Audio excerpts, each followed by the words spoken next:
اعوذ باللہ السمیع العلیم من الشیطان اللعین الرجیم بسم اللہ الرحمن الرحیم الحمد للہ الذی ہدانا لہذا وما كنا لنهتدی لولا ان ہدانا اللہ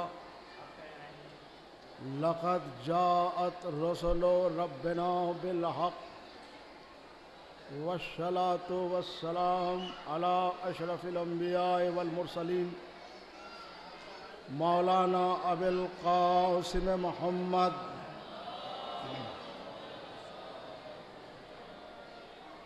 واہل بیتہ الطیبین الطاہرین المعصومین الذین اذهب اللہ عنہم الرجس وطہرہم تطہیرا.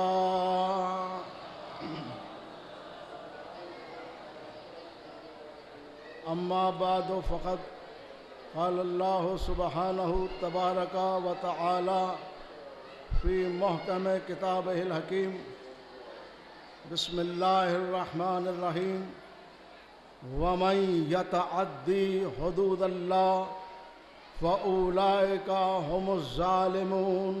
صلوات محمد و آل محمد.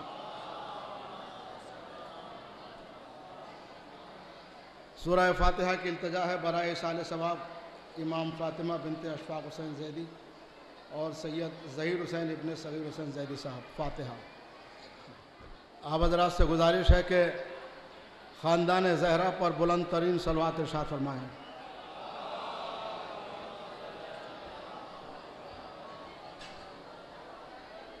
آپ حضرات کی خدمت میں اس مجلس میں جو ایک پیغام ہے دور حاضر کی مناسبت سے وہ میں اس مجلس کے ذریعے آپ تک پہنچانا چاہوں گا. اب یہ مجھے دیکھنا ہے کہ مجھے اس میں کس حد تک کامیابی ملتی ہے، لیکن کامیابی کا انحصار اصل خوشنودی خدا کے اوپر ہے، خوشنودی عوام پر نہیں ہے. توجہ فرمائیے آپ. اس لیے کہ ہمیشہ یہ نہیں سوچنا چاہیے انسان کو کہ لوگ ہمارے بارے میں کیا سوچتے ہیں، بلکہ یہ سوچنا چاہیے کہ اللہ ہمارے بارے میں کیا سوچتا ہے. توجہ فرمائیں. جو عزت بندوں کی طرف سے ملتی ہے اس عزت کی کوئی حقیقت نہیں ہے. اصل عزت وہ ہے جو اللہ کی طرف سے ملتی ہے. بندوں کی دی ہوئی عزت کا کوئی اعتبار نہیں ہے. ارے بندوں کی حیثیت کیا ہے؟ صبح میں کسی کو رحمت اللہ بنا دیا اور شام میں لعنت اللہ بنا دیا. جی صبح میں رحمت اللہ بنا دیتے ہیں اور شام میں لعنت اللہ بنا دیتے ہیں. یہ شرف ہے در اہل بیت کا کہ اللہ نے جو ان کو شرف بخشا ہے یہ بندوں کے محتاج نہیں ہے، یہ بندوں کے محتاج نہیں ہے، بلکہ اللہ نے ان کو اتنا بلند بنایا ہے، اتنا بلند بنایا ہے کہ بیت کی حفاظت کا انتظام بندوں کو دیا کہ ابراہیم اور اسماعیل تم میرے گھر کی حفاظت کرنا اور تم اس کو پاک و پاکیزہ رکھنا. اللہ کے گھر کی حفاظت کریں گے بندے، اور اہل بیت کی حفاظت کا انتظام بندوں کو نہیں دیا بلکہ خود اپنے اوپر رکھا کہ تمہاری طہارت کی ذمہ داری میرے اوپر ہے.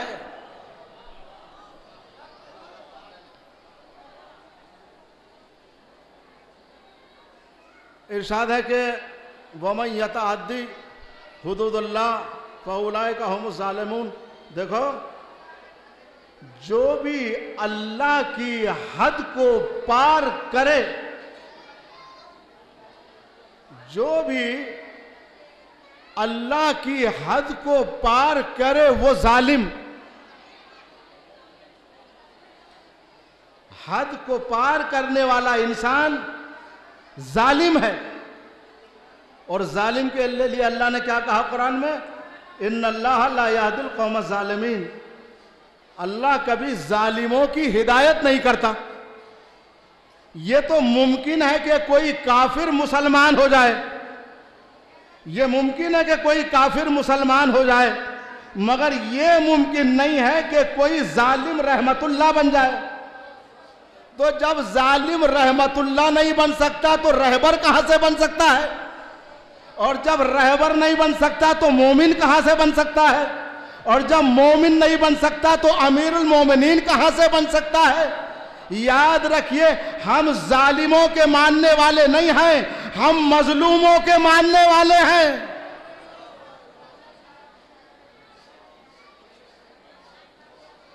ہم ظالموں کی تائید نہیں کرتے، ہم مظلوموں کی تائید کرتے ہیں۔ اور آپ ذرا محسوس کریں کہ آیت قرآنی ہے کہ جو بھی اللہ کی حد کو پار کرے وہ ظالم، سنیں گے آپ، ایک عزت دار انسان کی پہچان یہ ہے، توجہ فرمائیں آپ، عزت دار انسان کی پہچان یہ ہے، یاد رکھیے گا، یہ پیغام ہے منبر سے اور بڑا اہم پیغام ہے، اور اس کو آپ اپنے ساتھ لے کے جائیے گا، کیونکہ عزت سے بڑی کوئی دولت نہیں، عزت سے بڑی کوئی دولت نہیں۔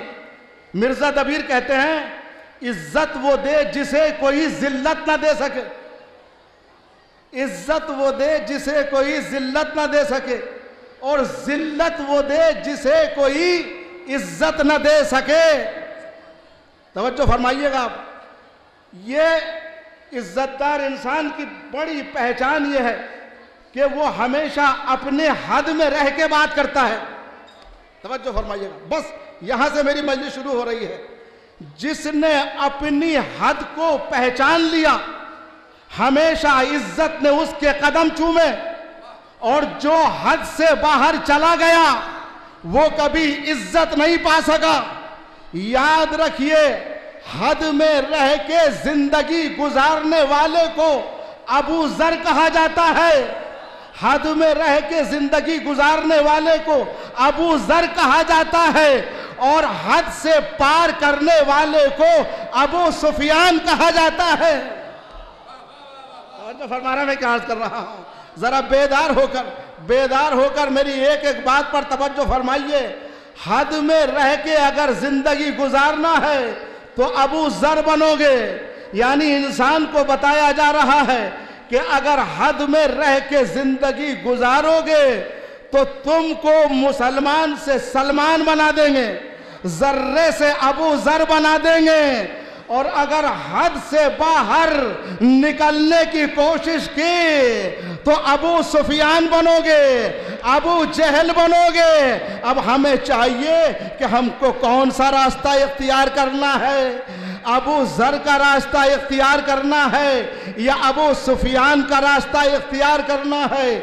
عوام کا فریضہ ہے کہ وہ اپنی حد میں رہ کر فرش عزا پہ بیٹھیں، عزادار کا فریضہ ہے کہ وہ اپنی حد میں رہ کر عزاداری کریں۔ توجہ فرمائیے گا، عزادار کا فرض ہے کہ وہ اپنی حد میں رہ کر عزاداری کریں، علماء کا فریضہ ہے کہ وہ اپنی حد میں رہ کر منبر پر اہمیت منبر کو سمجھتے ہوئے ذکر اہل بیت کریں، اور یہ سوچتے ہوئے ذکر کریں کہ ہم جس منبر پر بیٹھے ہوئے ہیں اس منبر کا مقام کیا ہے۔ یاد رکھو، حد میں رہ کر اگر منبر پر بیٹھ کر اہل بیت کا ذکر کرو گے تو اہل بیت تمہیں میسم بھی بنا سکتے ہیں، اور اگر حد کو پار کر گئے تو لعنت اللہ بھی بنا سکتے ہیں۔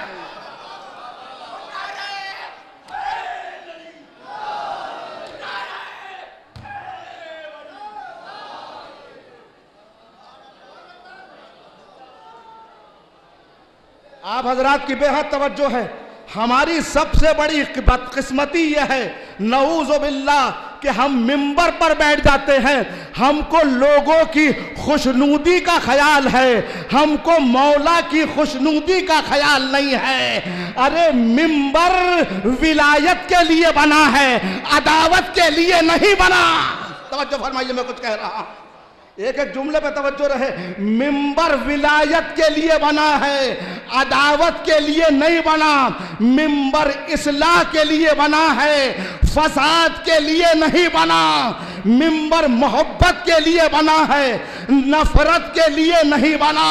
ہر انسان کا فریضہ ہے کہ وہ اپنی حد کو پہچانے، علماء اپنی حد کو پہچانے، خطبہ اپنی حد کو پہچانے، عوام اپنی حد کو پہچانے، اور جو بھی اپنی حد کو پہچانے گا، توجہ فرمائیے گا، کبھی ذلیل نہیں ہو سکتا۔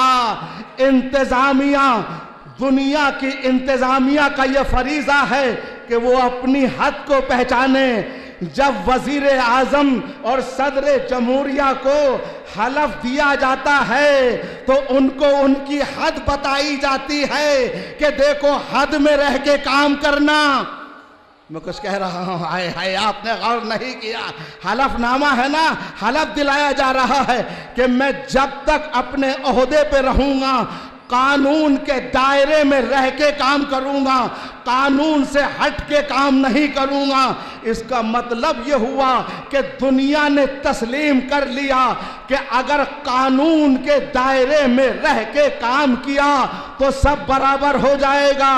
پریس رپورٹر کا یہ فرض بنتا ہے کہ وہ رپورٹنگ کریں تو اپنی حد میں رہ کے کریں، حد میں رہ کے کریں گے تو محبتیں ہی محبتیں ہوں گی، حد سے باہر کریں گے تو نفرتیں ہی نفرتیں ہوں گی۔ یاد رکھو، قانون کے دائرے میں جو بھی کام ہوگا، جب وہ کام ہوگا تو کبھی فساد نہیں ہو سکتا، لیکن جہاں قانون کو توڑا گیا وہیں سے انسان ظالم بھی بنتا ہے، وہیں سے انسان لعنت اللہ بھی بنتا ہے، وہیں سے انسان دہشت گرد بھی بنتا ہے، وہیں سے انسان آتنکوادی بھی بنتا ہے۔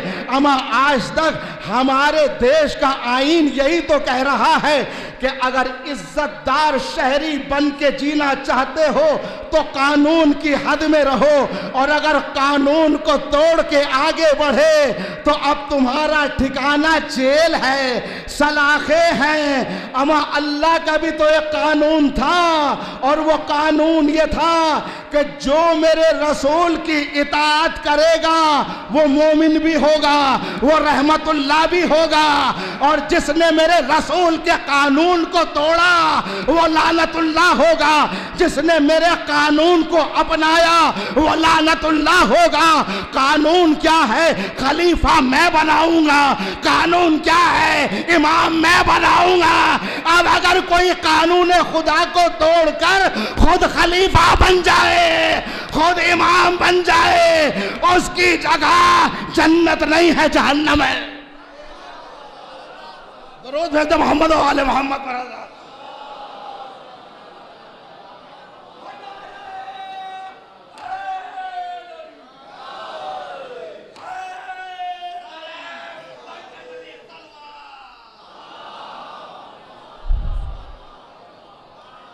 سنیے حضور، سنیے، جس بارگاہ میں آپ بیٹھے ہیں نا، مولا علی کی بارگاہ سامنے ہے۔ وہ میرا مولا کیا کہتا ہے نہج البلاغہ میں؟ فرماتے ہیں سب سے خطرناک مرض دل کا ہے، سب سے خطرناک مرض دل کا ہے، اور اس مرض سے بھی خطرناک مرض کسی کی دل آزاری ہے۔ دل آزاری کرنے والا ابو سفیان کا چاہنے والا تو ہو سکتا ہے، ابو طالب کا چاہنے والا نہیں ہو سکتا۔ میں کیا عرض کر رہا ہوں، بہت بڑی بات میں نے کہہ دی ہے۔ دل کو دکھانے والا ابو سفیان کا چاہنے والا تو ہو سکتا ہے، ابو طالب کا چاہنے والا نہیں ہو سکتا۔ ارے فرش عزا کے مقام کو پہچانو، نوحوں کی عظمت کو پہچانو، مرثیوں کی عظمت کو پہچانو۔ اگر ہم نے ان نوحوں، ان مرثیوں کو فقط قصے کہانی تک محدود رکھا تو کربلا قصے اور کہانیوں میں محدود ہو کے رہ جائے گا۔ کربلا کسی قصے کہانی کا نام نہیں ہے، بلکہ کربلا طرز زندگی کا نام ہے، کربلا عزت کا نام ہے، کربلا حیات کا نام ہے۔ کربلا کو جب نور کی روشنی میں دیکھو گے تو کہیں ابو ذر نظر آئے گا، کہیں سلمان نظر آئے گا، کہیں مقداد نظر آئے گا۔ درود بھیجو محمد و آل محمد۔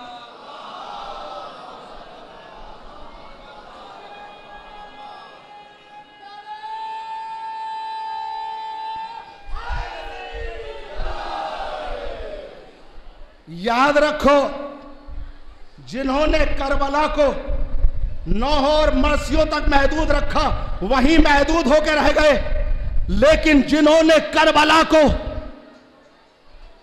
حیات سمجھا، طرز زندگی سمجھا، وہ آج بھی یزیدیوں کا مقابلہ ڈٹ کے کر رہے ہیں، آج بھی یزیدیوں کا مقابلہ ڈٹ کے کر رہے ہیں، کبھی آیت اللہ سیستانی کی صورت میں، کبھی آیت اللہ خامنئی کی صورت میں، کبھی آیت اللہ نصر اللہ کی صورت میں، اور دنیا کو بتایا جو سچا حسین کا چاہنے والا ہوگا گردن کٹا دے گا، میدان سے نہیں بھاگ سکتا۔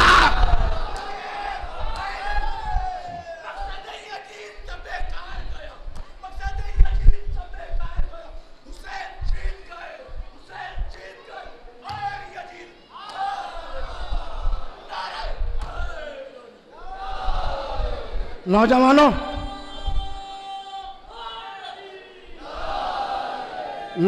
میری ایک بات سنو، جو جذباتی تقریریں، میری بات سنو آپ، جو جذباتی تقریریں ہم ممبر سے کرتے ہیں نا، وہ جذباتی تقریریں آیت اللہ خامنئی کو بھی کرنا آتی ہیں، آیت اللہ سیستانی کو بھی کرنا آتی ہیں، ایسا نہیں ہے کہ انہیں کچھ معلوم نہیں ہے، ان کو بھی کرنا آتا ہے، مگر یاد رکھیے وہ کیوں نہیں کرتے؟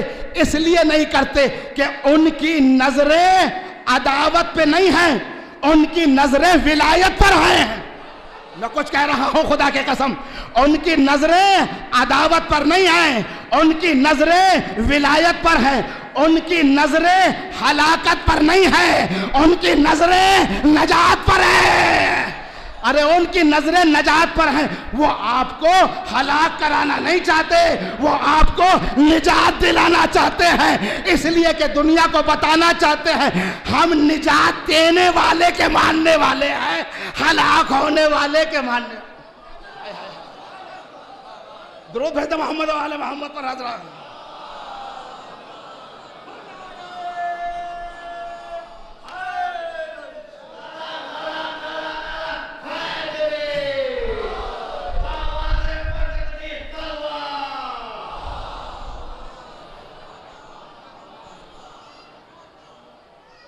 میں آپ سے پوچھنا چاہتا ہوں، کیا اہل بیت کی محبت ہمارے دلوں میں ہے؟ ان ہستیوں کے دلوں میں نہیں ہے؟ کیا قرآن کے چاہنے والے ہم ہیں، یہ لوگ نہیں ہیں؟ کیا ساری محبت ہمارے دلوں میں آ گئی، ان کے دلوں میں نہیں آئی؟ نہیں، سب کچھ ہے، سب کچھ ہے، مگر مصیبت یہ ہے یہ کرتے سب کچھ ہیں، کہتے کچھ نہیں۔ میں کچھ کہہ رہا ہوں، یہ کرتے سب کچھ ہیں، کہتے کچھ نہیں۔ ہم کہتے سب کچھ ہیں، ہم کہتے سب کچھ ہیں، کرتے کچھ نہیں۔ آپ سوچتے ہیں کہ کیا قرآن کی محبت ان کے دلوں میں نہیں ہے؟ اگر دلوں میں نہ ہوتی تو یہ 1400 سال پہلے کی بات نہیں ہے، یہ چند سال پہلے کی بات ہے، جب رشدی جیسے ملعون کی صورت میں ایک نے قرآن کی آبرو پہ حملہ کیا تھا تو دنیا میں 57 سے زیادہ اسلامی ممالک حافظ قرآن، حسبنا کتاب اللہ والے، کوئی اٹھا؟ ارے کوئی اٹھا محبت قرآن میں؟ اے حسبنا کتاب اللہ کا نعرے لگانے والوں، یہ قرآن کی آبرو پہ حملہ کر رہا ہے، کوئی اٹھا؟ اما کوئی نہیں اٹھا، سب کی زبانیں بند ہو گئیں۔ وہ خیبر سے بھاگے تھے، یہ یہاں سے بھاگ رہے ہیں۔ اگر ایسا نہ کرتے تو اپنے نسب کا پتہ کیسے دیتے؟ ذرا غور کیجئے گا۔ جب رشدی جیسے ملعون کی صورت میں ایک ملعون نے آبرو قرآن پہ حملہ کیا تو کوئی اٹھا؟ کوئی نہیں اٹھا۔ اٹھا تو وہ اٹھا کہ جس کے ایک ہاتھ میں دامن قرآن، دوسرے ہاتھ میں دامن اہل بیت، اور جس کا نام خمینی، اور اس نے اٹھ کے یہ کہا کہ جو بھی قرآن کی آبرو پہ حملہ کرے اس کا قتل واجب۔ میں کچھ کہہ رہا ہوں خدا کے قسم، جو بھی آبرو قرآن پہ حملہ کرے اس کا قتل واجب۔ اما سب خاموش تھے. اٹھا تو کون اٹھا؟ جس کے دل میں محبت اہل بیت کا دریا موجیں مار رہا تھا. اب آپ نے پہچانا نہیں پہچانا؟ اپنے مال کی فکر گھر والوں کو ہوتی ہے، غیروں کو نہیں ہوتی. میں کچھ کہہ رہا ہوں، اپنے مال کی فکر گھر والوں کو ہوتی ہے، غیروں کو نہیں ہوتی. قرآن کے لیے ان کا خاموش رہنا، اس کا بولنا بتا رہا ہے کون اپنا کون غیر.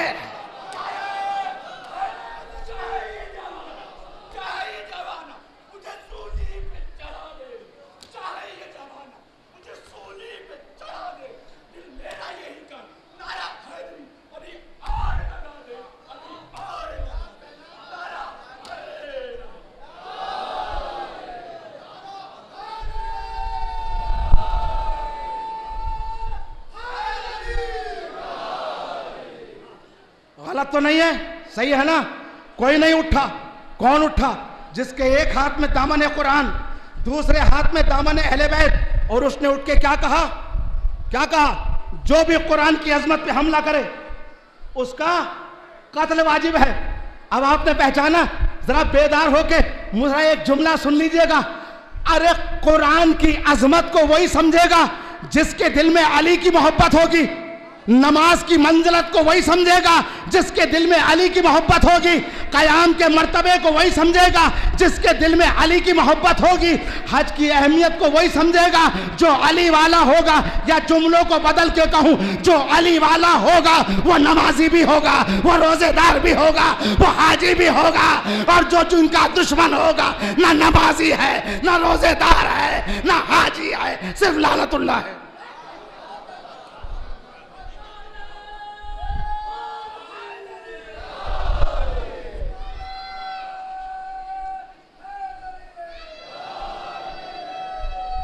سنیے حضور، فتویٰ دے دیا، فتویٰ دے دیا نا، مگر کیا نزاکت ہے. مفتی فتویٰ دے کے مر گیا مگر مجرم آج تک چھپا پھر رہا ہے، آج تک چھپا پھر رہا ہے. اب آپ نے پہچانا مفتی کے فتوے میں کتنی طاقت ہے. اسے کہتے ہیں اصلی مفتی، جس کے سینے میں محبت اہل بیت کا دریا موجیں مار رہا ہے. فتویٰ دے دیا، مفتی مر گیا، مجرم آج بھی پھر رہا ہے چھپا ہوا. اور دنیا کو بتا دیا کہ دیکھو پہچانو اس کے فتوے میں کتنی طاقت ہے. ایک جملہ کہوں، خمینی نہ نبی تھے، نہ امام تھے، نہ معصوم تھے، بلکہ در آل محمد کے ایک ادنا سے غلام تھے. یا جملوں کو بدل کے کہوں، خمینی ذرہ تھے، اہل بیت آفتاب تھے، خمینی قطرہ تھے، اہل بیت سمندر تھے. مگر دنیا کو بتا دیا کہ دنیا والوں پہچانو، جب قطرہ ایسا ہے تو سمندر کیسا ہوگا، جب ذرہ ایسا ہے تو آفتاب کیسا ہوگا، جب غلام ایسا ہے تو آقا کیسا ہوگا، جب مومن ایسا ہے تو امیر المومنین.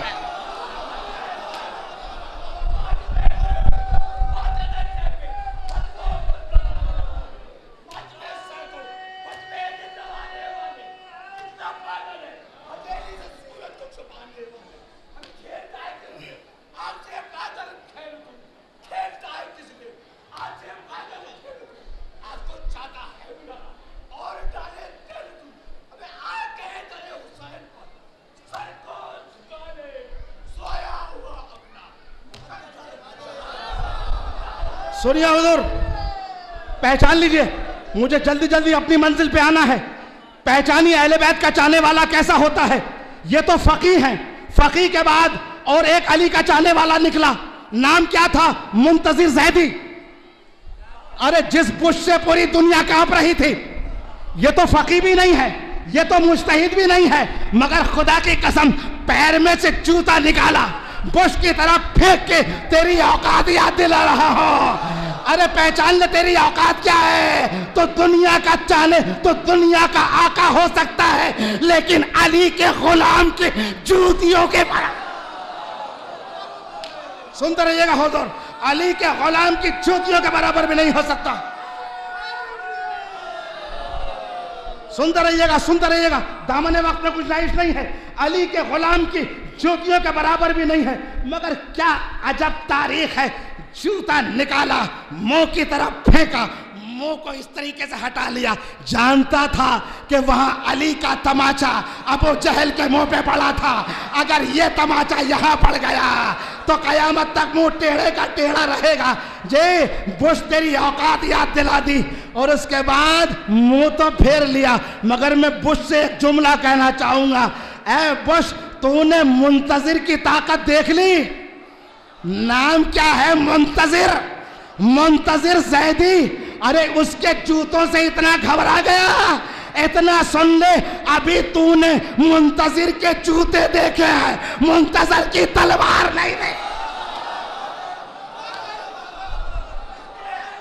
سنیے حضور, ابھی تو نے منتظر کے جوتے دیکھے ہیں, منتظر کی تلوار نہیں دیکھی. ارے جب جوتے ایسے ہیں تو تلوار کیسی ہوگی؟ اور خدا کی قسم عجب تاریخ ہے. آپ نے دیکھا اس سے پہلے کسی نے کسی نیتا کے اوپر جوتا نہیں پھینکا تھا, مگر ان کے بعد تو جوتوں کی بوچھاریں ہو گئی. دنیا کو بتا دیا ہم اگر جوتا بھی پھینکتے ہیں تو تاریخ بن جاتی ہے.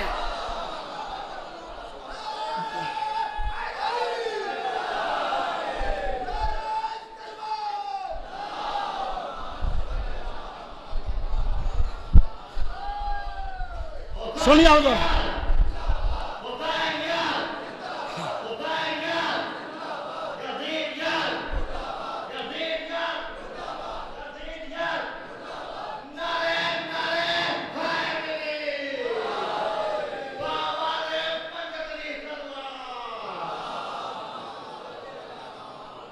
سنیے یہ پیغام ہے آپ کی خدمت میں, جذباتی تقریر نہیں, حقیقت.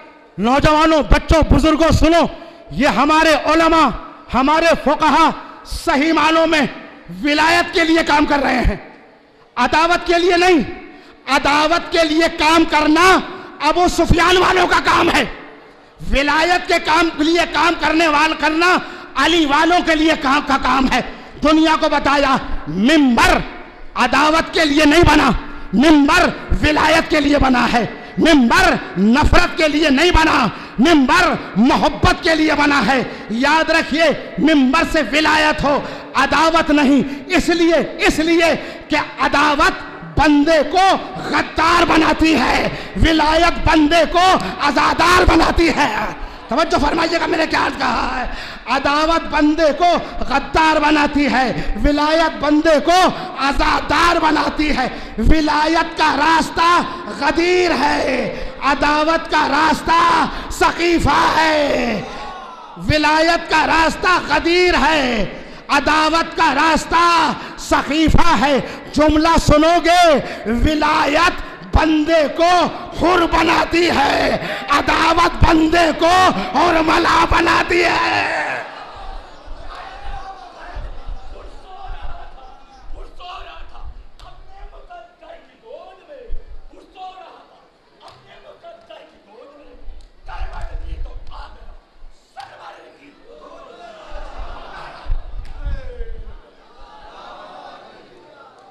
ہم کیا سمجھیں گے, ہم اہل بیت کو کیا سمجھیں گے؟ خدا کی قسم ان کے بغیر نماز کا وجود ہی نہیں. قسم ہے اس منبر کی, جذباتی بات نہیں, ان کے بغیر نماز کا وجود نہیں. میں نہیں کہتا, امام شافعی نے کیا کہا, اے اہل بیت رسول تمہارے لیے یہی شرف کیا کم ہے کہ جس نماز میں تم پر درود نہ ہو وہ نماز نمازی نہیں. صاحبان علم ہے, شافعی کہہ کے مر گیا, وہ تو کہہ کے چلا گیا کہ جس نماز میں تم پر درود نہ ہو وہ نماز نمازی نہیں.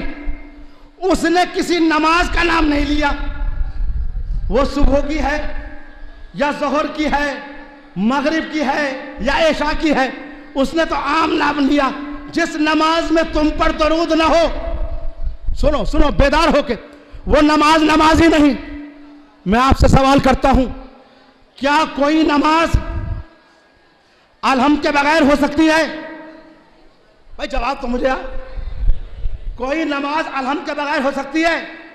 کہا نہیں ہو سکتی، بٹ جلدی جلدی آ رہا ہوں، نہیں ہو سکتی۔ تو جب الحمد کے بغیر نماز نہیں تو شافعی کو یہ کہنا چاہیے تھا کہ جس نماز میں الحمد نہ ہو وہ نماز نہیں۔ شافعی کو قرآن یاد نہیں، شافعی کو قرآن یاد نہیں، اہل بیت یاد ہے۔ شافعی جب الحمد کے بغیر نماز نہیں ہو سکتی تو نے الحمد کو چھوڑ دیا، اہل بیت کو لے لیا۔ کہا مسلمان سمجھ، پہچان مقام اہل بیت کیا ہے۔ الحمد محدود ہے، اہل بیت لامحدود ہے۔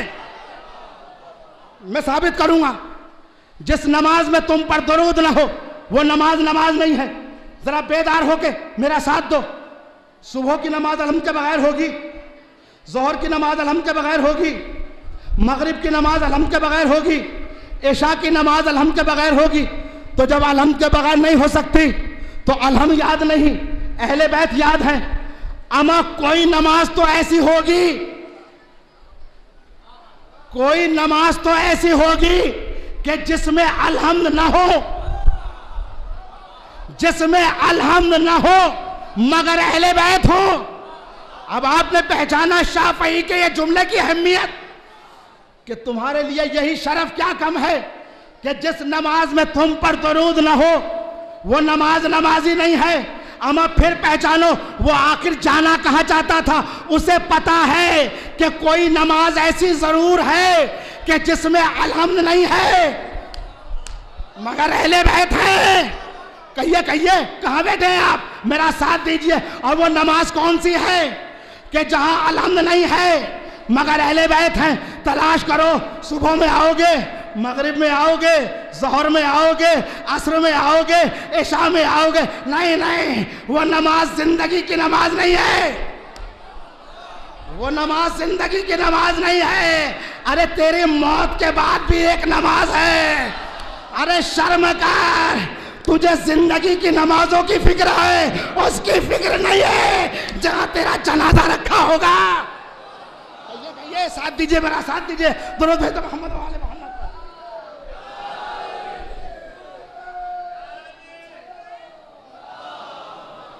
سنیں حضور، سنیں۔ اب کہیے مر گیا، جنازہ سامنے رکھا ہے، عالم کھڑے ہیں نماز کے لیے، ہے نماز؟ کتنی تکبیریں؟ 5 تکبیریں۔ کسی بھی تکبیر میں الحمد ہے؟ کہیے ہے نماز؟ الحمد ہے، پہلی میں الحمد ہے، دوسری میں الحمد ہے، کہیں الحمد نہیں ہے۔ اللہ نے یہاں پہ الحمد کو چھوڑ دیا، مگر پڑھیے دوسری تکبیر۔ اب مولوی جنازے کے سامنے کھڑا ہو کے کہہ رہا ہے الحمد نہیں پڑھوں گا، کہا کیا کروں گا؟ ذکر اہل بیت ہوگا، کیسے ہوگا؟ پڑھیے پوری تکبیر، اللہم صلی علی محمد و آل محمد و بارک علی محمد و آل محمد ورحم محمد و آل محمد کا افضل ما صلیتا و بارکتا و ترحمتا علی ابراہیم و آل ابراہیم انکا حمید مجید و صلی علی جمیع الانبیاء والمرسلین۔ ایسا معلوم ہوتا ہے اللہ بھی جنازے کے سامنے فضائل اہل بیت بیان کر رہا ہے۔ سنیے گا حضور، اللہ بھی جنازے کے سامنے فضائل، اللہ بھی جنازے کے سامنے فضائل اہل بیت بیان کر رہا ہے۔ اور منکر علی اگر اتنا غیرت دار ہے تو وصیت کر دے میرے مرنے کے بعد جنازے کی نماز مت پڑھا۔ صلوات محمد و آل محمد پر حضرت۔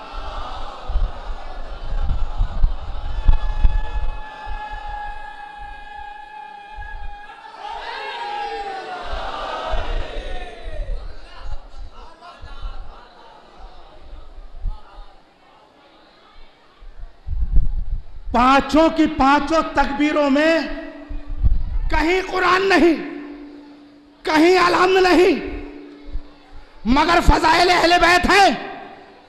کچھ کہہ دوں اجازت ہے؟ واحد نماز ہے جس میں نہ رکو، ہائے ہائے میرا ساتھ نہیں دے رہے ہیں، جس میں نہ رکو نہ سجدہ مگر اہل بیت کا ذکر ہے۔ اللہ نے بھی کیا خوب مزہ لیا، مجھے یہ تو گوارا ہے کہ مجھے جھکے بغیر آ جاؤ، یہ بھی گوارا ہے کہ سجدہ کیے بغیر آ جاؤ، مگر یہ گوارا نہیں ہے کہ ان کا نام لیے بغیر آ جاؤ۔ میں کچھ کہہ رہا ہوں میرے عزیزوں،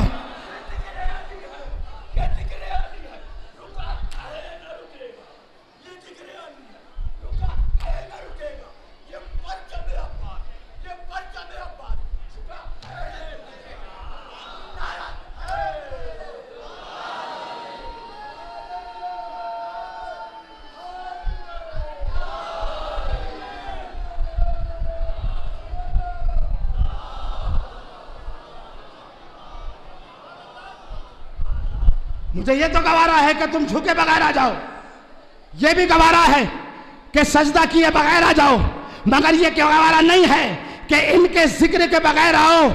ایک بات سنیے گا، جنازے کی نماز پڑھے بغیر اگر کسی کو دفن کر دیا تو شرعی مسئلہ کیا ہے؟ لاش کو نکالو، لاش کو نکالو، دوبارہ نماز جنازہ پڑھو۔ کہا کیوں؟ کہ نماز کے بغیر اللہ میت کو قبول نہیں کرے گا۔ یا جملوں کو بدل کے کہوں، پہلے علی کا ذکر کر، اس کے بعد مٹی میں داخل کر، پہلے ابو تراب کا ذکر کر، اس کے بعد تراب کے حوالے کر۔ اب ایک بات کہوں، اے مرنے والے، جب تیرے مرنے کے بعد تیرا لاشا، تیری نماز، ان کے بغیر تو حلالی نہیں ہو سکتا، تو تیری زندگی ان کے بغیر کہاں سے حلالی ہوگی؟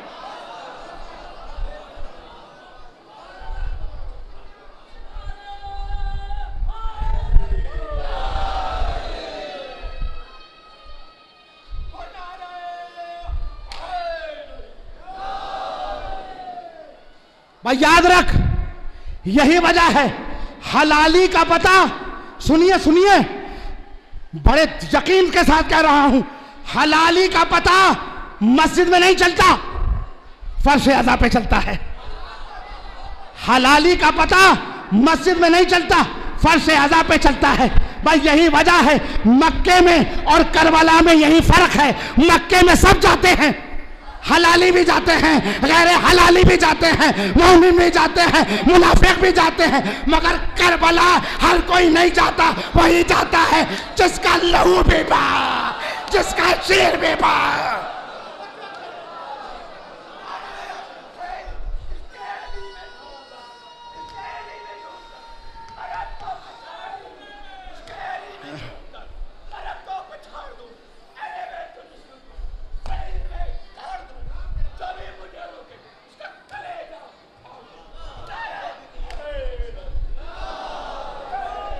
سنیے حضور، یہی وجہ ہے مکہ نام اس جگہ، نام ہے اس جگہ کا جہاں جسم پاک ہوتے ہیں، کربلا نام ہے اس جگہ کا جہاں دل پاک ہوتے ہیں، جہاں دل پاک ہوتے ہیں۔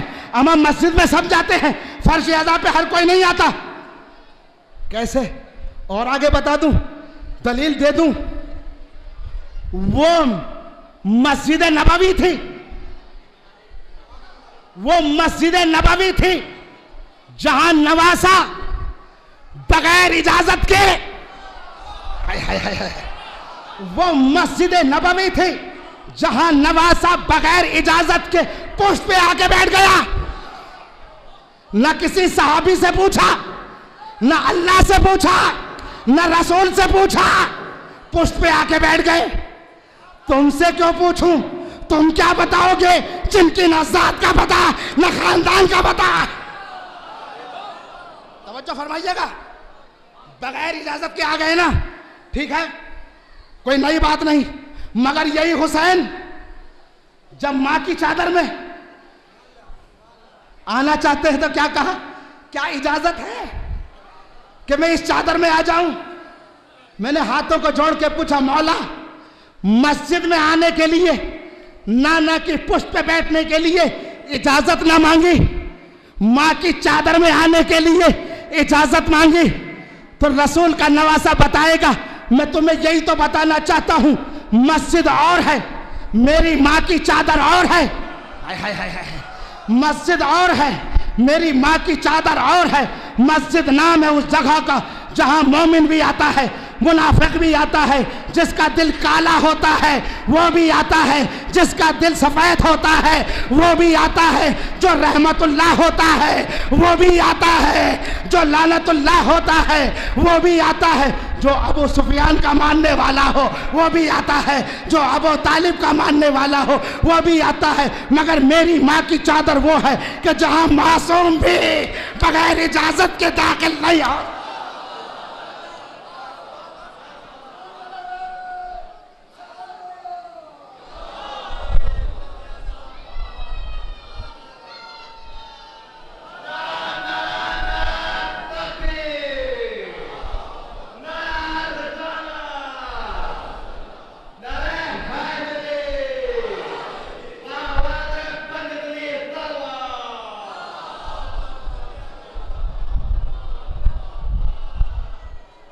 میری ماں کی چادر وہ چادر ہے جہاں معصوم بھی بغیر اجازت سے داخل نہیں ہو سکتا، تاکہ تجھے پتا چل جائے کہ جس کی چادر ایسی ہے وہ بی بی کیسی ہوگی، اور جو بی بی ایسی ہے اس کا شوہر کیسا ہوگا۔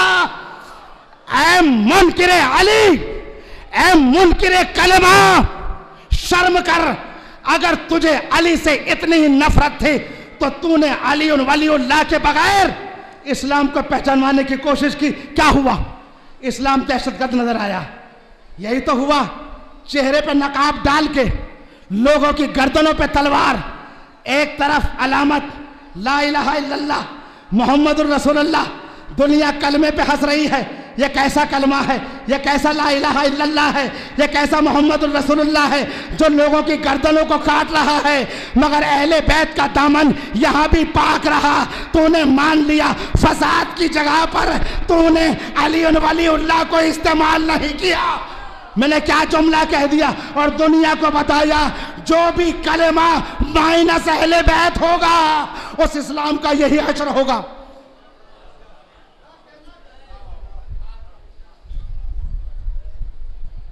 میری ماں کی چادر وہ ہے کہ جہاں معصوم بھی بغیر اجازت کے داخل نہیں ہوتا۔ یاد رکھو، یہ قانون خدا جب لفظوں کی صورت میں آتا ہے تو قرآن بنتا ہے، اور جب زندگی کی صورت میں آتا ہے تو اہل بیت بنتا ہے۔ منبر فساد کے لیے نہیں، ولایت کے لیے بنا ہے۔ آج ہمارا فرض ہے کہ ہم دنیا کو پیغام دیں کہ منبر کا مقام کیا ہے۔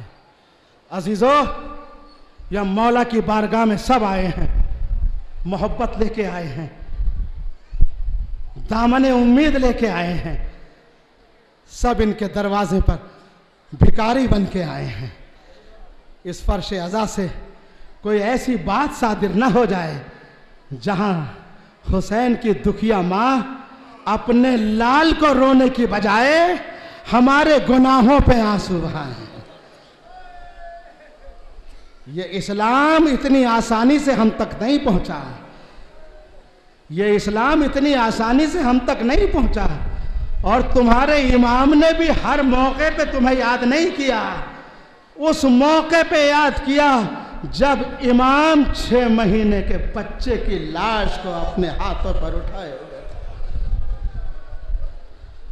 اور آواز دے رہے ہیں، اے میرے شیعو، اے میرے شیعو، جب کبھی ٹھنڈا پانی پینا تو میری پیاس کو یاد کر لینا،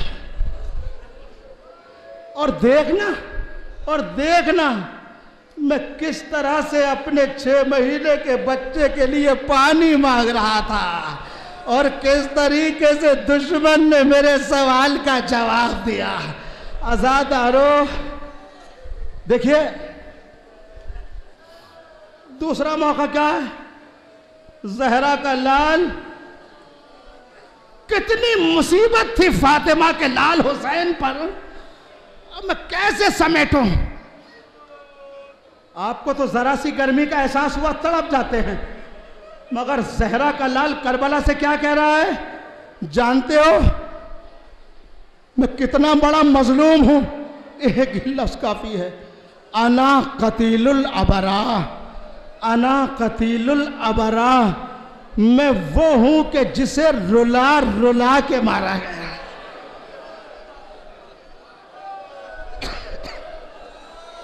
میں وہ ہوں کہ جسے رلا رلا کے مارا گیا۔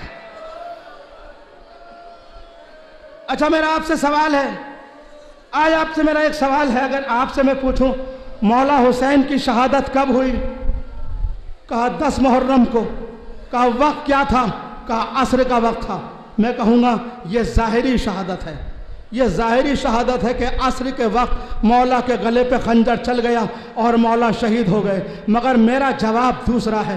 آپ اگر مجھ سے پوچھیں کہ مولا حسین کب شہید ہوئے تو میں یہ نہیں کہوں گا عصر کے وقت شہید ہوئے، تو میں کیا جواب دوں گا؟ میں یہ جواب دوں گا حسین تو اسی وقت مر چکا تھا جب 18 سال کے کڑیل جوان علی اکبر کی لاش جب نہ اٹھا سکا، آواز دی بنی ہاشم کے بچوں آؤ، بوڑھے باپ سے جوان بیٹے کا لاشا نہیں اٹھتا۔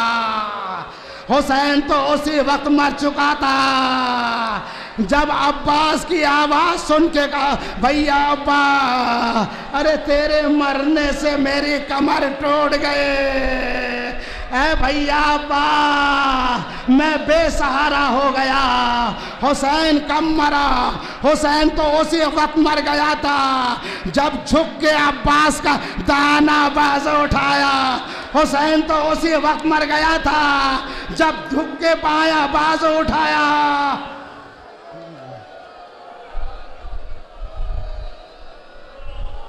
یہ ایسے نہیں کہا، سنو سنو، مولا نے ایسے نہیں کہا کہ میں وہ ہوں کہ جسے رلا رلا کے مارا گیا۔ عزیزو مرنا بہت آسان ہے مگر رو رو کے مرنا، ارے کس طرح سے رو رو کے، کبھی اکبر کا لاشا، کبھی حبیب کا لاشا، کبھی قاسم کا لاشا، ارے کس طرح سے رلایا گیا، کس طرح سے لویا گیا۔ سنو گے، سن سکو گے کہ حسین کب مرا؟ اے اولاد والو اپنی اولاد کو سوچ کے سننا۔ جب صغرا کا قاصد کربلا میں آیا اور چلنے لگا تو قاصد نے صغرا سے پوچھا اے بیبی یہ خط میں کیسے پہنچاؤں کہ وہی تیرا بابا حسین ہوگا، اس کی علامت کیا ہوگی؟ تو جناب صغرا نے کہا جب کربلا جانا تو میرے بابا کی پہچان یہ ہوگی، داہنی طرف میرا چچا عباس ہوگا، بائیں طرف میرا بھیا علی اکبر ہوگا، ارے یہ خط میرے بابا کو دے دینا۔ مگر جب قاصد پہنچا اور کہیں حسین نظر نہ آیا، نہ عباس نظر آیا، نہ علی اکبر نظر آیا، تو ایک مرتبہ کسی سے پوچھا ان مظلوموں میں حسین کون ہے؟ حسین کون ہے؟ کسی نے کہا دیکھ وہ سامنے ایک ضعیف کھڑا ہے، اس کے سامنے ایک لاشا رکھا ہوا ہے، ایک لاشا رکھا ہوا ہے۔ یہ کس کا لاشا ہے؟ یہ 18 سال کے کڑیل جوان۔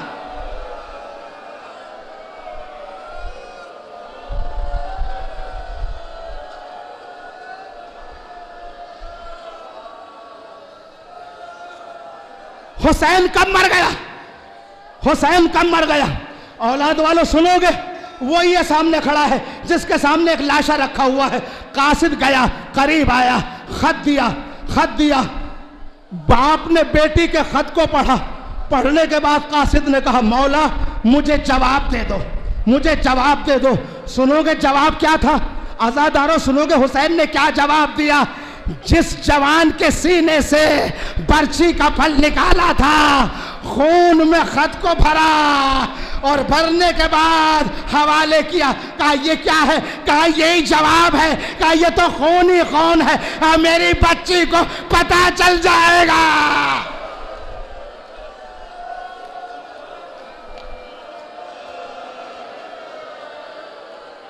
میری بچی کو پتہ چل جائے گا کہ میرا بابا کس حالت میں ہے۔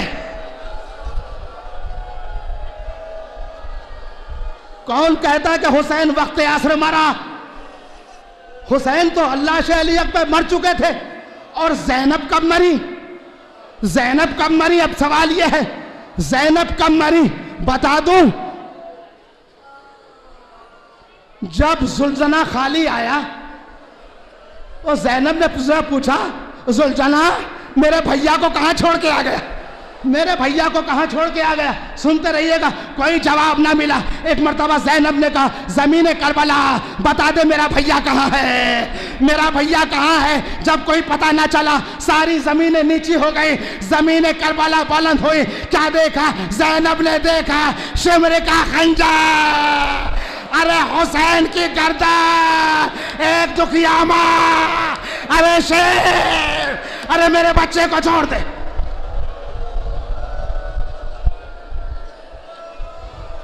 اولاد والو کلیجہ سنبھال کے سن لو. حسین کب مرا؟ حسین کب مرے؟ کب میرا مولا شہید ہوا؟ جب چلنے لگے نا، جب چلنے لگے ایک ننھی سی بچی نے دامن تھام لیا اور دامن تھام کے کہا بابا کہاں جا رہے ہو؟ بابا کس کے سہارے چھوڑ کے جا رہے ہو؟ سنو گے آزادارو، بابا خود جانے سے پہلے انتظام کر لیا. علی اکبر کو پہلے بھیج دیا، چچا عباس کو پہلے بھیج دیا تاکہ میں تنہا نہ رہ جاؤں. بابا وہاں تو جانے کے بعد عباس کے ساتھ رہو گے، بھیا علی اکبر کے ساتھ رہو گے. اے بابا تیرے بعد تیری سکینہ کہاں رہے گی؟ اے بیبیو، اے میرے دوستو سنو گے حسین نے کیا جواب دیا؟ حسین نے ایک مٹھی خاک اٹھائے سکینہ کے بالوں میں ڈالے. سکینہ اب اسیری ہوگے، تو ہوگے، زندان شام ہوگا، تو ہوگے، ارے شبر کے تماچے ہوں گے، تو ہوگے.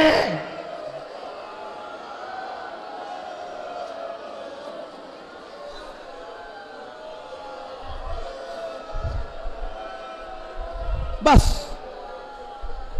مجلس تمام ہو گئی. آزادارو، آپ نے سنا ہوگا ایک وقت ایسا تھا کہ جب حسین کے ہاتھوں میں، آخری جملہ ہے بس اب اس کے آگے نہیں، ایک وقت ایسا تھا جب حسین کے ہاتھوں میں نانا کی زلفیں ہوا کرتی تھی. سنا ہے نا؟ نانا نے اپنی زلفیں دے دی. ایک وقت ایسا تھا جب حسین کے ہاتھوں میں نانا کی زلفیں تھی. اے آزادارو کلیجہ سنبھال کے سننا، ایک وقت ایسا تھا جب حسین کے ہاتھوں میں نانا کی زلفیں تھی. ایک وقت ایسا آیا جب خولی کے ہاتھوں میں حسین کی زلفیں تھے. خولی کے ہاتھوں میں حسین کی زلفیں تھے. سر کٹا، ارے زلفوں کے ساتھ خولی لے کے چلا. سنو گے ایک مرتبہ کٹی ہوئی گردن سے آواز آئی، اے خولی جس طرح سے تو نے میرے سر و گردن کو جدا کیا، خدا تیری دنیا میں ہڈی اور پسلیوں کو جدا جدا کر دے. حسین کی زبان سے ایک جملہ نکلا. ایک مرتبہ خولی نے نیزہ حسین کے سر پہ مارا، سر پہ مارا، سر شق ہوا. دور سے زینب نے دیکھا اور ایک جملہ کہا، بھیا ارے مرنے کے بعد ارے سب کو راحت مل جاتی ہے. اے بھیا ارے تجھے تو شہادت کے بعد میں راحت نہ ملے. اے بھیا تیری بے کسی پہ سلام، تیری مظلومی پہ سلام. واہ حسین.